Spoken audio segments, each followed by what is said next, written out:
Pakistan and Afghanistan agree to immediate ceasefire.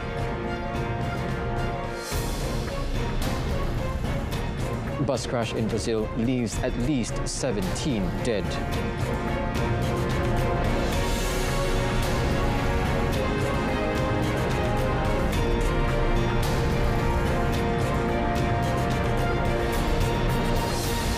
Good afternoon and Salam Malaysia Madani. This is World Today. I'm Otto Othman.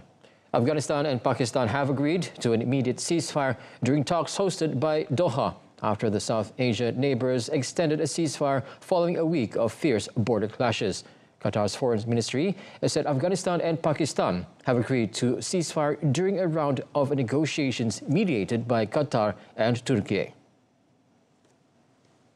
It said they also agreed to hold follow-up meetings in the coming days to ensure the sustainability of the ceasefire and verify its implementation in a reliable and sustainable manner. Both sides held peace talks in Doha as they seek a way forward after clashes killed dozens and wounded hundreds in the worst violence between the two countries. The ground fighting between the one-time allies and Pakistani airstrikes across their contested 2,600-kilometer frontier were triggered after Islamabad demanded that Kabul rein in insurgency that had stepped up attacks in Pakistan. Afghanistan denies giving haven to insurgents to attack Pakistan and accuses the Pakistani military of spreading misinformation about Afghanistan. According to security officials, on Friday, a suicide attack near the border killed 7 Pakistani soldiers and wounded 13.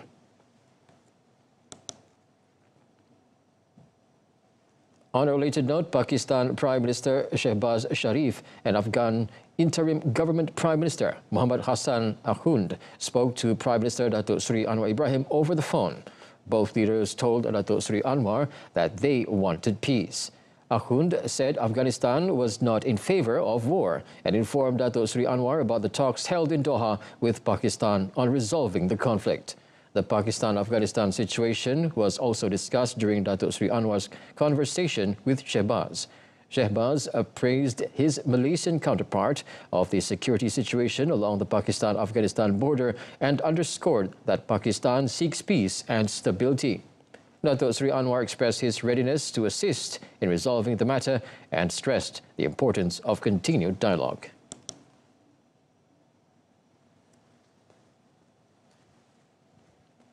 Hamas said Israeli leader Benjamin Netanyahu's decision to keep the Rafah border crossing closed constitutes a blatant violation of a ceasefire agreement and a repudiation of commitments made to mediators. Netanyahu's office announced earlier that the crossing would remain closed until further notice. The Rafah crossing had been scheduled to reopen last Wednesday as part of the first phase of the ceasefire agreement. Hamas said the continued closure of Rafah will restrict the movement of civilians, block the entry of specialized equipment needed for the search of missing people under the rubble, and obstruct forensic teams from identifying bodies. Hamas said this will subsequently delay the recovery and handover of remains of Israeli hostages. Hamas also said the ongoing Israeli violations and assaults, totaling more than 47 documented breaches, once again demonstrate Israel's aggressive intent and its continued policy of siege against Palestinians in Gaza. It accused Netanyahu of inventing false pretexts of obstruct implementation of the agreement and evade his obligations. The group urged mediators to act swiftly to pressure Israel to immediately reopen the crossing, comply with all terms of the agreement, and end its ongoing crimes in Gaza.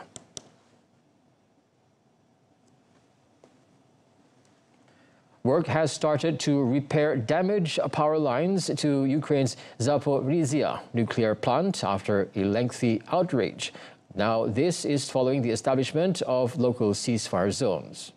Now, the site, occupied by Russian forces since March 2022, lost its connection to the grid on 23rd September for the 10th time.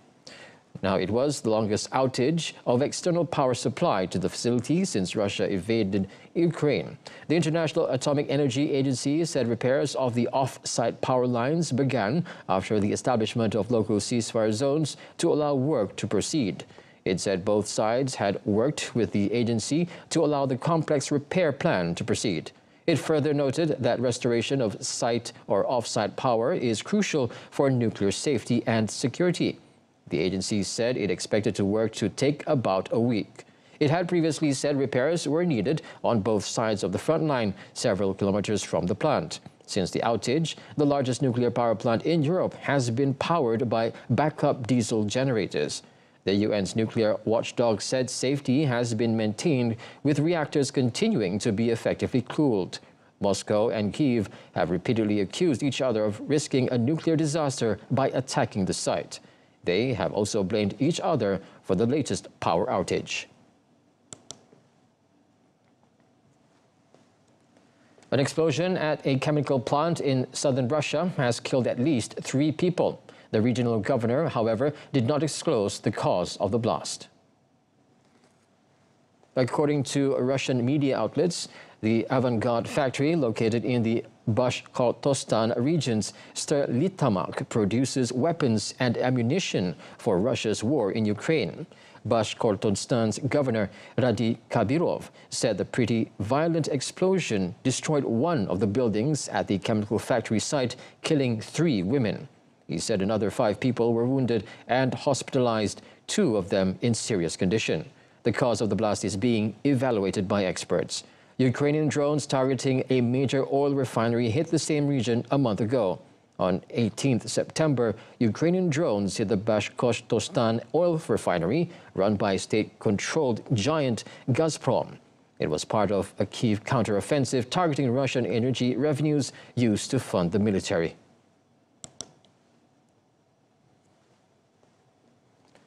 A bus accident in the northeastern state of Pernambuco in Brazil left at least 17 people dead after the driver lost control of the vehicle. The tragedy took place when the driver lost control of the bus, veered into the opposite lane and struck rocks on the side of the highway. A police statement said the bus returned to the correct lane but then crashed into an embankment before flipping over. Some of the passengers were ejected from the bus and the number of injuries was not immediately known. According to the police, there were 30 passengers on board and about half of them have been confirmed dead so far. The police said the driver emerged with only slight injuries and tested negative for alcohol. They also said there are indications that some passengers may not have been wearing seat belts at the time of the accident. The bus had been traveling from the town of Brumado to Santa Cruz do Capibari. According to the Federal Highway Police, the cause of the incident is still under investigation. President Luiz Inácio Lula da Silva expressed his condolences and solidarity at this time of great pain to the families and friends of the victim.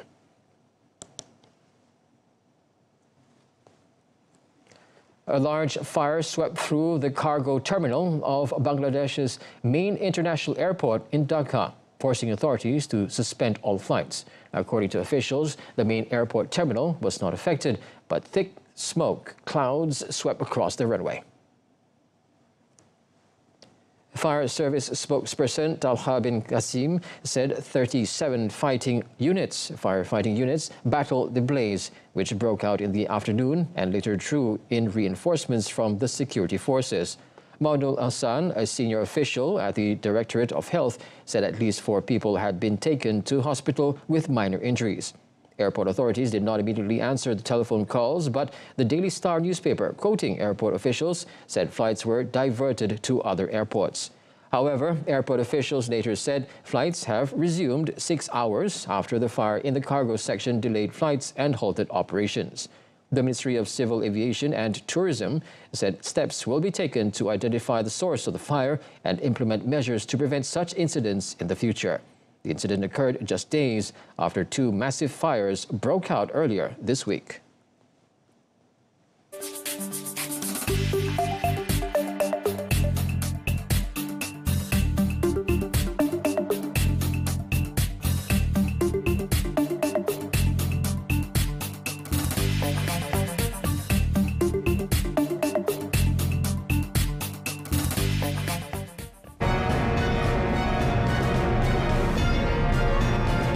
Still ahead, ASEAN coordinates efforts to address social media challenges.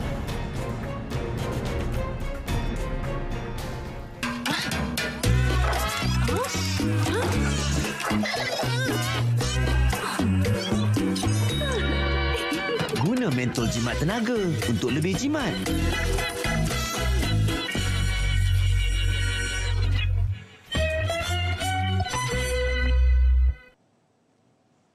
ASEAN countries will coordinate several joint measures to strengthen efforts in addressing social media challenges after the 47th ASEAN Summit scheduled to take place from 26 to 28 October. Communications Minister Datuk Fahmi Fadil said that coordination would be implemented through the Kuala Lumpur Declaration on more responsible use of social media and is expected to be one of the key documents adopted at the summit. Menteri-menteri komunikasi dari rantau Asia Tenggara telah bersetuju kita perlukan satu strategi bersama dan mengambil langkah bersama untuk mendepani cabaran semasa berkait isu media sosial. He said this to reporters after the ASEAN Friendship Concert, which was also attended by Prime Minister Datuk Seri Anwar Ibrahim last night. He said although ASEAN countries differ in terms of size and role, including some being regional operating centers for social media giants, all countries are still affected when facing online safety issues. As such, Datuk Fahmi said there is a need to be united to create similar or identical legislation and take immediate action.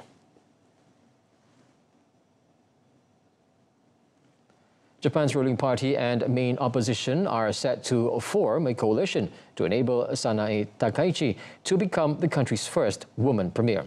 Takaichi became leader of the ruling Liberal Democratic Party (LDP) earlier this month, but her bid to become premier was derailed by the collapse of her ruling coalition. Since then, the LDP has been working to cobble together a different alliance, putting her chances back on track. Kyodo News reported that Takaichi and her counterpart Hirofumi Yoshimura from the opposition Japan Innovation Party (JIP) are set to sign a coalition agreement tomorrow. The report comes after the LDP's junior partner, the Kamaito Party, left the ruling coalition after 26 years, plunging Japan into a political crisis. An alliance between the LDP and JIP could lead the Takaichi's election as premier on Tuesday, but they are still 2 seats shy of a majority. Should the vote go to a second-round runoff, however, Takaichi would only need support from more MPs than the other candidate.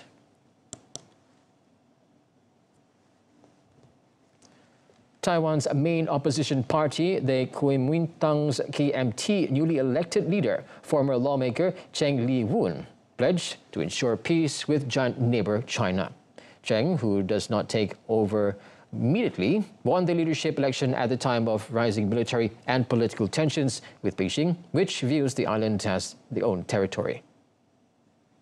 While the KMT lost its presidential election last year, the party and its ally, the Small Taiwan Party's People, together hold the most seats in parliament. They create a headache for the ruling Democratic Progressive Party when trying to get budgets and legislation passed.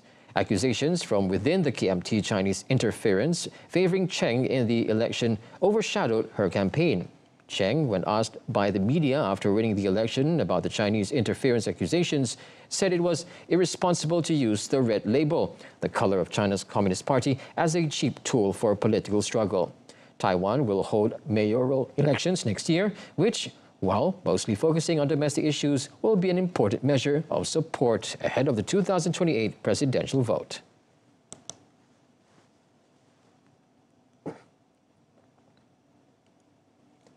Bolivia is gearing up to hold a presidential runoff election after no candidate secured an outright victory in the first round of voting on 17th August. Now, the first round result marked a stunning blow to the incumbent Movement Toward Socialism Party, which has dominated the South American country's politics for almost 20 years. Now, the runoff pits centers Senator Rodrigo Paz against conservative former President Jorge Tutoro Quiroga. Paz defied expectations by winning the first round with 32% of the vote in a crowded field, while Quiroga, meanwhile, secured 27%.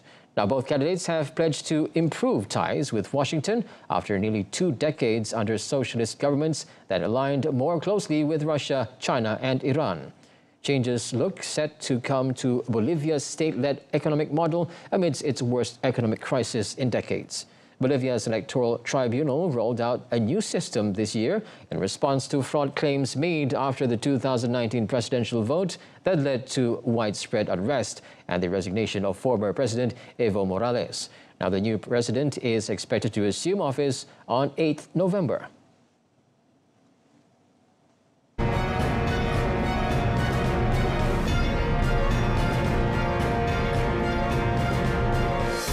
Up next in sports, Forest sacked manager after loss to Chelsea.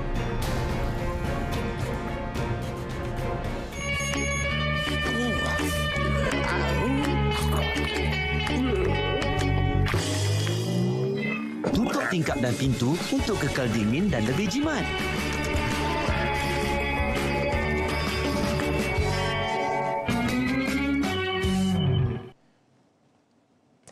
The national junior hockey squad ended their campaign in 5th place after defeating New Zealand 5-3 in the Sultan of Johor Cup SOJC International Hockey Tournament.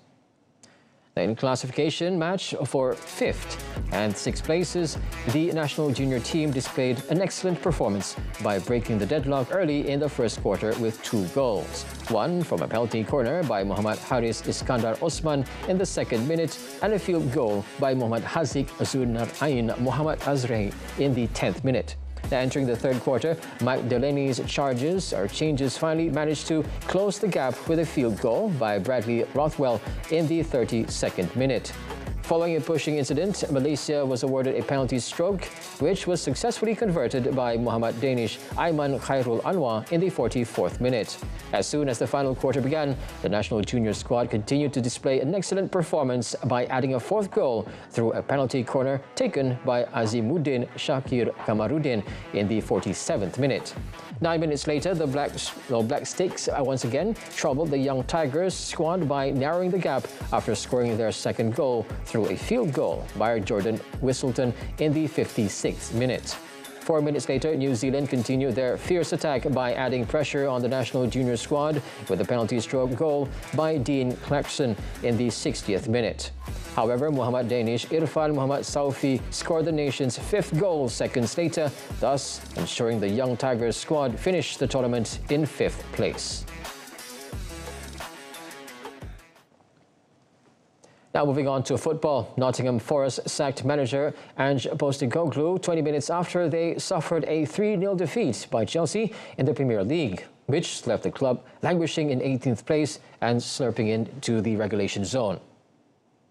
Postecoglou was sacked after just 8 games and 40 days in charge at the City Ground, making his the shortest ever managerial stint in Premier League history.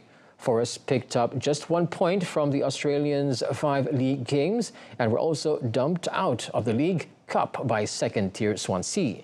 Club owner Evangelos Marinakis left his seat during the match as Chelsea took control in the second half, and Postecoglou's fate was confirmed shortly after full-time. Chelsea had to survive an early onslaught before 2 goals in 3 minutes early in the second period swung the game in the Blues' favour. Now, teenager Josh Achepong headed in his first senior goal from Pedro Neto's corner. Neto curled in a free kick to double Chelsea's lead before Reece James added a 3rd late on to lift the visitors up to 6th in the table. In the Saudi Pro League, leaders Al Nassr thumped Al Fateh 5-1 in summer signing Joao Felix scoring a hat-trick. Felix gave the hosts the lead 13 minutes in with a long-range strike. The visitors then leveled 9 minutes after the restart through Algerian international Sofiane Bendimka. Cristiano Ronaldo, however, restored Al Nassr's lead on the hour mark, rifling a shot from the edge of the box into the top corner. From that point, Jorge Jesus' side ran rampant, with Felix finishing off a solo run through the Al Fateh defence to make it 3-1 before another summer signing Kingsley Coman contributed to the 4th. Felix's 3rd was as easy as a goal he will ever score, tapping in after defending blocked Sadio Mane's initial shot on the goal line. The result sees Al Nassr extend their perfect start to the season to 5 wins from 5 matches. Al Fateh, meanwhile, lie in the relegation zone with just 1 point.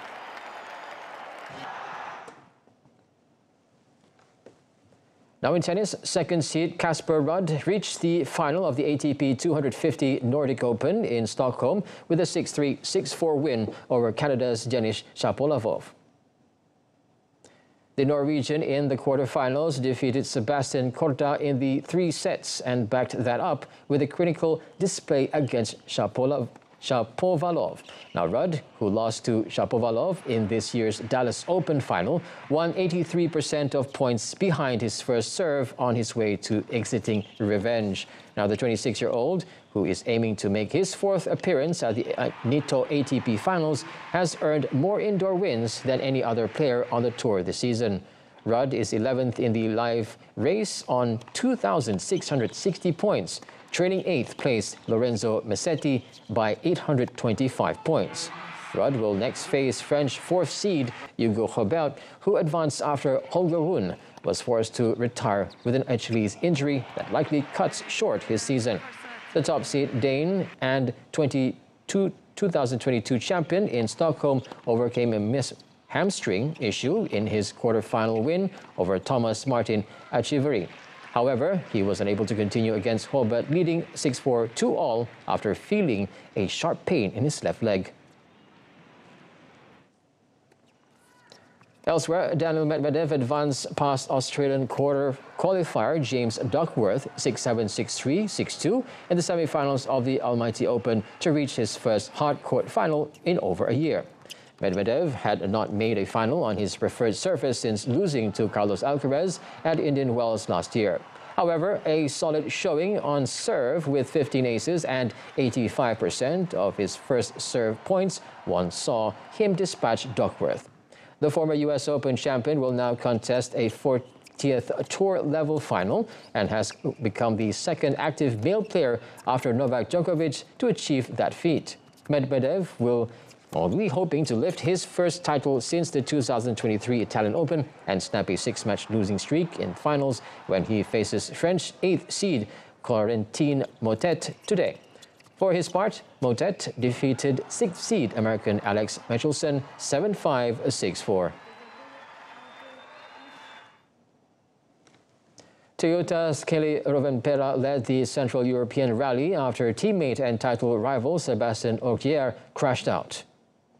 The Finn, who is leaving rallying at the end of the year to switch to circuit racing, ended the penultimate day 36.3 seconds clear of Hyundai's Ott Tanak. Now, 8-times world champion Ogier, leader in the standings before the weekend, ran wide on a slippery leaf-covered stretch of road and struck a tree during the day's second stage. The Frenchman and co-driver Vincent Landis were unhurt and expected to start again today, when there will be still points to be won. Their misfortune opened the way for teammate Alfyn Evans to regain the overall lead, the Welshman 2 points adrift of Ogier and ending the day in the 3rd place at 8.4 seconds behind Tanak. Toyota looked to set seal the manufacturer's title today with Takamoto Katsuta in 4th place. The rally is being held across Germany, Austria, and the Czech Republic.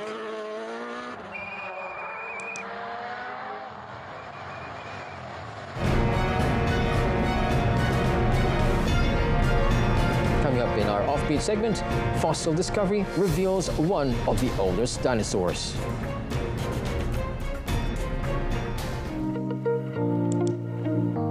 A team of Argentine paleontologists uncovered one of the oldest known dinosaurs, a nearly complete skeleton of a long-necked herbivore that lived approximately 230 million years ago. The discovery was made in the remote Quebrada de Santo Domingo, located in La Rioja province at over 3,000 meters above sea level. The new species, named Huracursor genesis, dates back to the late Triassic period, a time marked by major evolutionary shifts in terrestrial ecosystems and emerge of early dinosaurs and mammalian ancestors. The fossil was found in a previously unexplored geological basin, offering a rare glimpse into a time when Earth's biodiversity was rapidly expanding. The research team, composed of scientists from Argentina's National Scientific and Technical Research Council, recovered a remarkably well-preserved skeleton. La preservación es exquisita, súper completo. Este ejemplar tiene cráneo, tiene casi todas las vértebras de la columna, los apéndices, o sea, la pata de adelante y la pata de atrás, por lo cual permitió reconstruirlo casi completo.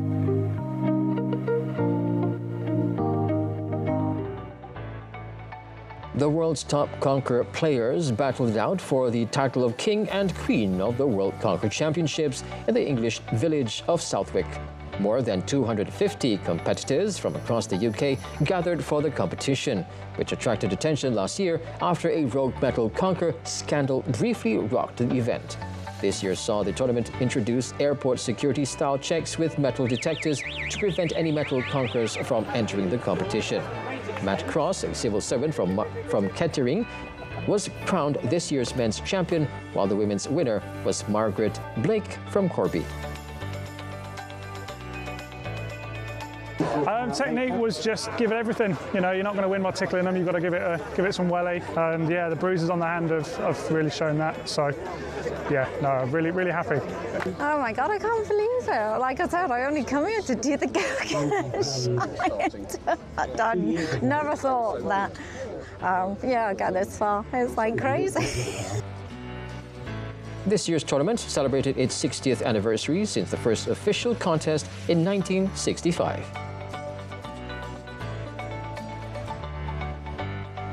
"2,000 people ran up the interior ramp of the Vortex, an iconic circular building at the University of Louisiana, as part of the race organized by the EPFL students. The first edition of the Vortex race took place in 2021 and only allowed students.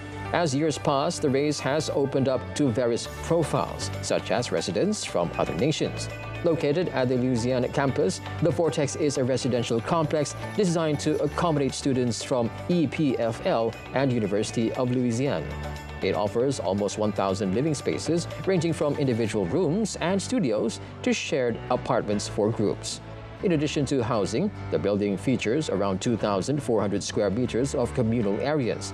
They include a multi-purpose hall, a kids zone, dining venues, cultural and social spaces, workshops, and retail outlets. The Vortex stands out for its distinctive ring-shaped design, featuring a continuous 2.8-kilometer ramp that connects all the residential units throughout the structure. The building spans 137 meters in diameter, rises to a height of 27 meters, and consists of 8 gradually ascending levels, arranging in a spiral layout.